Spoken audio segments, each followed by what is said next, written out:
महाराष्ट्राच्या राजकारणाने मागच्या काही वर्षात अनपेक्षित आणि चक्रून टाकणारे असे अनेक धक्के पचवलेत. कधी मध्यरात्री झालेला शपथविधी, तर कधी थेट महाविकास आघाडीचं सरकार पाडून झालेला सत्तापालट. एक वेळ अशी होती की जेव्हा शिवसेनेचे दोन तुकडे झाले आणि एकनाथ शिंदेंनी उद्धव ठाकरेंचे आमदार आणि खासदार फोडले. त्यानंतर महायुतीचं सरकार स्थापन झालं. पण आता राजकारणाच्या बंद दाराआड अशा काही घडामोडी घडत आहेत, ज्या पाहिल्यानंतर महाराष्ट्रात भूकंप पार्ट 2 म्हणजेच सत्तेचा दुसरा मोठा महाभूकंप होणार की काय, अशी जोरदार चर्चा सुरू झाली. शिवसेनेनंतर आता सर्वांची नजर लागली आहे ती शरद पवारांच्या राष्ट्रवादी काँग्रेसवर. पहिल्या भूकंपात शिवसेनेचे खासदार फुटले, पण आता राष्ट्रवादी काँग्रेसच्या गोटातून काहीतरी फार मोठं शिजतंय याचा थेट संकेत मिळू लागलाय. हे हवेत केलेले दावे नाहीत, तर सध्याच्या घडीतील राजकारणात उघडपणे दिसणारे 4 मोठे संकेत आहेत, जे या महाभूकंपाची साक्ष देत आहेत. आज आपण या व्हिडिओच्या माध्यमातून हे 4 संकेत आणि त्यामागचे छुपे राजकारण समजून घेणार आहोत. नमस्कार, मी रोनक सरनोबत. तुम्ही पाहताय अनफिल्टर्ड महाराष्ट्र. राष्ट्रवादी काँग्रेसचे फायर ब्रँड नेते अमोल मिटकरी यांनी नुकताच सोशल मीडियावर एक अत्यंत सूचक आणि गूढ पोस्ट केली. त्यांनी आपल्या पोस्टमध्ये फक्त एकच हॅशटॅगचा वापर केलाय, तो म्हणजे लवकरच नवी वेळ. आता राजकारणात कोणताही नेता जेव्हा अशा पद्धतीची पोस्ट करतो, तेव्हा ती केवळ एक योगायोग नसून किंवा सामान्य ओळ नसू शकते. मिटकरी हे अजित पवार आणि राष्ट्रवादीच्या गोटात काय चाललंय हे जवळून पाहणारे नेते आहेत. त्यामुळे त्यांच्या नव्या वेळेचा नेमका अर्थ काय? राष्ट्रवादी काँग्रेस महायुतीमध्ये अधिकृतपणे सामील होऊन सत्तेत नवीन वाटा मिळवणार, की शरद पवारांचा संपूर्ण पक्ष एक वेगळा राजकीय निर्णय घेणार, याच्याकडे सर्वांचं लक्ष लागलंय. राजकारणात वेळ बदलण्यासाठी पडद्यामागे खूप मोठी मोर्चेबंधणी करावी लागते आणि मिटकरांचा हा संकेत त्याच आगामी वादळाची पूर्वकल्पना देणारा असू शकतो. यानंतर आपण बोलूया दुसऱ्या मोठ्या संकेताकडे, ज्याने शरद पवारांच्या गटाच्या गोटात मोठी खळबळ उडवून लावली आहे. शरद पवार गटाचे अत्यंत लोकप्रिय खासदार आणि अभिनेते अमोल कोल्हे यांनी काही दिवसांपूर्वी प्रसारमाध्यमांशी बोलताना एक अत्यंत वादग्रस्त विधान केले होतं. त्यांना जेव्हा विचारण्यात आलं की जर महायुतीकडून तुम्हाला काही ऑफर आली तर तुमची भूमिका काय असेल, त्यावर अमोल कोल्हे थेट म्हणाले की जर महायुतीकडून तशी मोठी ऑफर आली तर मी नक्कीच त्यावर विचार करेन. खासदार कोल्हे यांच्या विधानामुळे राजकीय वर्तुळात एकच खळबळ उडाली. शरद पवारांसोबत एकनिष्ठ मानल्या जाणाऱ्या नेत्याने असं विधान केल्यामुळे तर्कवितर्कांना उधाण आलं. जरी या विधानानंतर काही तासातच अमोल कोल्हे यांनी घुमजाव केलं, माझ्या म्हणण्याचा चुकीचा अर्थ काढण्यात गेला असं म्हणत स्वतःचं विधान खोडून काढण्याचा प्रयत्न केला, तरी राजकारणात एक अतिशय महत्त्वाची म्हण आहे, एकदा सुटलेला बाण आणि तोंडातून निघालेला शब्द कधीच परत घेता येत नाही. त्यांच्या या विधानाने हे स्पष्ट केले की विरोधी बाकावर बसून संघर्ष करण्यापेक्षा सत्तेच्या ऑफरवर विचार करण्याची मानसिकता आता अनेक नेत्यांमध्ये तयार झाली. तिसरा आणि सर्वात ठोस राजकीय संकेत मिळतोय तो म्हणजे 2 मोठ्या नेत्यांच्या गुप्त भेटीतून. शरद पवार गटाचे प्रदेशाध्यक्ष आणि पवारांच्या सर्वात खंदे समर्थक मानले जाणारे जयंत पाटील आणि भारतीय जनता पक्षाचे राष्ट्रीय सरचिटणीस विनोद तावडे या दोघांची मुंबईतील एका बड्या हॉटेलात दीर्घकाळ बैठक झाली.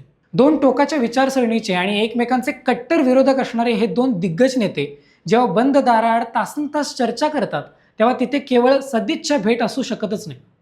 जयंत पाटील हे शरद पवारांचे चाणक्य मानले जातात. पक्षाचा मोठा निर्णय त्यांच्या संमतीनेच होतो. दुसरीकडे विनोद तावडे हे थेट दिल्लीत भाजप हायकमांडशी जोडलेले नेते आहेत. त्यामुळे तावडे आणि पाटील यांच्यातील ही बैठक म्हणजेच भाजप आणि शरद पवार यांच्यात पडद्यामागे सुरू असलेल्या मोठ्या तडजोडीची प्राथमिक चाचपणी मानली जाते. जर थेट युती शक्य नसेल तर विलिनीकरण किंवा NDA मध्ये सहभाग या पर्यायावर या बैठकीत अत्यंत गंभीर चर्चा झाल्याची खात्रीलायक माहिती समोर येत आहे. आता या 4ही राजकीय संकेत जर आपण नीट जोडले तर या सगळ्याची सुई थेट पोहोचते महाराष्ट्राच्या राजकारणाचे महामेरू आदरणीय शरद पवार यांच्यापर्यंत. शरद पवार हे भारतीय राजकारणातील किती चाणक्य नेते आहेत हे अख्ख्या देशाला ठाऊक आहे. त्यांना कधी काय करायचं आहे आणि ते कधी कोणता डाव टाकतील याचा अंदाज त्यांच्या शत्रूंना तर काय, त्यांच्या स्वतःच्या सावलीलाही येत नाही.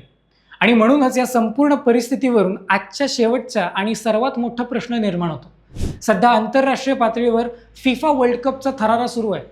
संपूर्ण जगाचं लक्ष फुटबॉलच्या महाभूकंपावर आणि तिथल्या गोल करणाऱ्या रणनीतीवर लागत आहे. नेमकं याच क्रीडा जगातील मोक्याचा फायदा उठवत महाराष्ट्राच्या राजकारणातील जादूगार म्हणजेच शरद पवार स्वतः एखादा मोठा गोल करणार का, हा तोच प्रश्न आहे ज्यांनी सध्या महायुती आणि महाविकास आघाडी दोन्ही बाजूच्या नेत्यांची झोप उडवली. शरद पवारांसमोर सध्या अत्यंत कठीण आव्हान आहेत. त्यांना एका बाजूला आपल्या आमदारांना, खासदारांना आणि कार्यकर्त्यांना टिकवून ठेवण्यासाठी सत्तेचा लाभ हवाय, कारण सत्तेशिवाय राजकारण करणे म्हणजे पक्षाचा विस्तार करणे दिवसेंदिवस कठीण होत चाललेलं आहे. आणि दुसऱ्या बाजूला त्यांनी आयुष्यभर कमवलेली स्वतःची पुरोगामी, धर्मनिरपेक्ष आणि शाहू फुले आंबेडकरांच्या विचारांची प्रतिमा देखील जपायची. अशा वेळी पवार थेट भाजपाच्या मंचावर न जाता आपल्या चाणक्य बुद्धीने असं काही मधला मार्ग काढू शकतात, ज्यामुळे त्यांच्यावर डागळलेली प्रतिमा येण्याचा धोका टाळेल आणि सत्तेची सगळी सूत्र त्यांच्या हातात राहतील.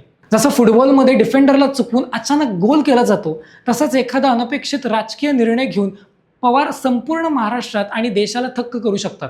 एकनाथ शिंदेंनी केलेल्या पहिल्या भूकंपानंतर महाराष्ट्राची जनता अजूनही स्थिर झालेली नाहीये. मतदारांच्या मनात आधीच लोकशाही आणि पक्षांतर याबद्दल तीव्र संताप आणि संभ्रम आहे. अशात जर भूकंप पार्ट 2 झाला आणि शरद पवारांचा पक्षही कोणत्या ना कोणत्या स्वरूपात भाजपासोबत गेला, तर महाराष्ट्राच्या राजकारणातील तत्वे, निष्ठा आणि विचारसरणी या गोष्टी फक्त पुस्तकातच उरतील. अशी परिस्थिती निर्माण होईल. अमोल मिटकरीची नवी वेळ, अमोल कोल्हेंचं तोंडातून सुटलेला बाण आणि जयंत पाटील, विनोद तावडे यांची हॉटेलमधली बैठक हे संकेत दाखवून देत आहेत की शांत दिसणाऱ्या समुद्राच्या पोटात खूप मोठं वादळ शिजतंय. आता फिफा वर्ल्ड कपच्या या हंगामात राजकारणाच्या मैदानावर नेमका कोणता खेळाडू कोणाला पास देतो आणि अंतिम गोल करतो हे पाहणे अत्यंत रंजक ठरणार आहे. या संपूर्ण सत्यनाट्याबद्दल आणि शरद पवारांच्या संभाव्य चालीबद्दल तुम्हाला काय वाटतं हे आम्हाला कमेंट करून नक्की सांगा. व्हिडिओ आवडला असेल तर लाईक, शेअर, कमेंट नक्की करा आणि चॅनलला सबस्क्राईब नक्की करा. भेटूया पुढच्या व्हिडिओमध्ये. धन्यवाद.